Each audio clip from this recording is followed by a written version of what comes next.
Recently, I made a video on why The Half-Blood Prince was by far a better movie than The Order of the Phoenix. And because of this, many people said it's their least favorite. And in this video, I'm going to discuss why The Prisoner of Azkaban, the third film in the series, is my favorite. Now obviously, there will be some spoilers ahead, so there's your warning. Now let's get started. The Harry Potter films are some of my favorite films of all times, so I was surprised when I remember going to my grandmother's place and thinking that this was the best one so far. And because of this, I've always believed it was to be the best film in the series. But what made it so good? Well, the answer to that lies the question. I love this film was directed very differently than the other two films. The man responsible for this is Alfonso Cuarón. This was the only film he directed. And with such hard-working task, I see how incredibly shot and well done this film was. The whole camera work for this film was outstanding. One of my favorite parts of showing cameras this film did was showing the camera going through the glass in each windows. Some prime example of this being the clock tower. All of this was really well made for this. And a lot of the camera rolls were really well put, especially with tilted ones and so much more. Another example of camera work is showing the scene of the leaky cauldron. That shot of the whole camera work was beautifully cinematic and was an awesome masterpiece. I like the fact that Alfonso was able to make the kids do their own costumes, and because of that, I was pleasantly surprised and see how well put that he teach the kids Dan Radcliffe, Rupert Grint, and Emma Watson do their own things. But ultimately, one of the things that made this movie my favorite and stand out to me the most was the coloring of this movie. The previous two films were fairly saturated and really full of brightful colors, but here, this movie is really more darker than the first two, and it dives more deep into the story. There's so much dark creatures in that film, such as dementors, werewolves, execution, talk of murder, and it even dives more deeper into the characters. And speaking of dark, the logo of the title of the previous two films changed from gold to silver, and it perfectly well puts throughout this whole film. As I said, the tone and color palette compared to the other films were simply well put, but in The Prisoner of Azkaban, it's much more different, because ultimately, this movie was able to make it more somber and almost like a horror film-ish. I also liked some best examples of Alfonso not just focusing on the characters, but also focusing on the world of Harry Potter, which is my biggest complaint on what they did in The Order of the Phoenix. And because of this, some examples of this, of Harry being isolated. I only wish that the film did more is focusing on what's going on inside of him, rather what's going on outside of him. Some examples of him being isolated is him not allowing to go to Hogsmeade and just let Ron and Hermione go without him, and some other examples of this too, where Ron and Hermione are on one side of the rocky lake, while Harry's on the other side. And I think Alfonso did perfectly well with showing Harry's performance. I think Daniel Radcliffe's best performance was really handling with the deal with Sirius Black, and it perfectly well puts his character, which is also another biggest complaint with Order of the Phoenix of Harry's character development.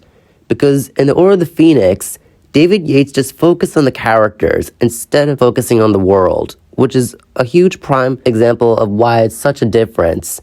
But ultimately, both the films did well put of rhyming scenes that I really enjoyed. Because in both the third and the fifth film, Harry angrily punches or kicks something and then easily gets calmed down by the picture of his parents. Because Alfonso did an amazing job with approaching the movie, being able to make it more darker than the previous two films, I also like the fact of him being able to show some comedy in this film. Now, if you guys seen my previous video on my Half-Blood Prince video essay of showing how the filmmakers did perfectly well put with showing comedy in this film, it perfectly demonstrates the film. However, I feel like many of you do agree with me in this, but they can sometimes throw in comedy bad times. Most notably the scene where Ron almost dies. It completely ruins the suspense of the scene, where he goes to crack a joke. These girls, they're gonna kill me. Or in The Order of the Phoenix, where they tend to throw in a bit of comedy where there's a bit of suspense. I know the scene where Grawp picks up Hermione is not a suspenseful scene, but you can feel the suspense building up inside your body, and then they throw in a slapstick comedy in this that ruins it. Grawp! The Prisoner of Azkaban deals with comedy and action in this film.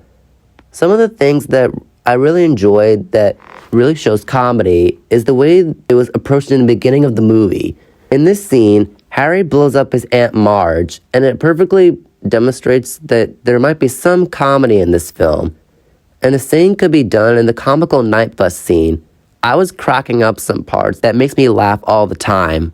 At one point, one of the best comedies that this film has ever did was showing a scene where Harry was able to sneak up and beat Malfoy and his friends while under the invisibility cloak. It's one of the best build-ups of comedy that this film has ever did, more than any of the other films in the series. As I said, the Harry Potter films are simply put incredible, and they adapted the books to the big screen, so what made the third film become my favorite movie of all times? Well, as I said, the tone and the color palette in this film changed from becoming more darker than the first two films. I love some examples of making the film dark is the way ice forming when Dementors are near, something that was not in the book, because in the book, they can just come out and say that Harry felt cold when Dementors are coming, but in the film, they have to show this. There are many examples of this, like ice forming on the Hogwarts Express windows, with frost appearing, ice forming on Lupin's glass of water, the rain on Harry's broom, especially the lake turning to ice when Harry and Sirius are about to get ready to be attacked by the Dementors.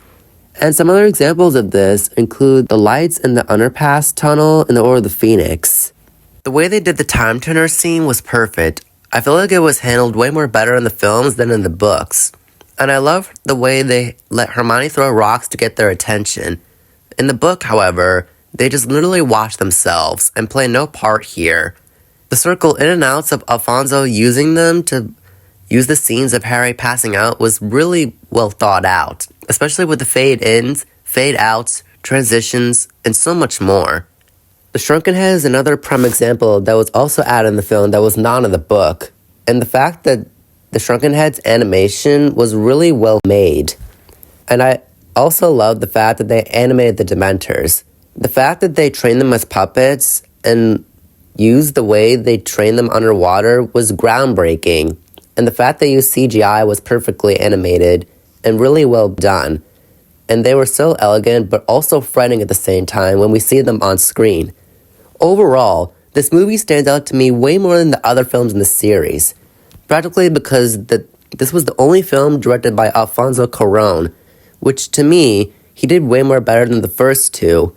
This is exactly why he was able to make this film more groundbreaking and more different and way more better than the other future films that would be soon directed. The Prisoner of Azkaban is and will always be my favorite movie out of the 8 in the franchise. Up next is The Order of the Phoenix, so be on the lookout for this video essay too.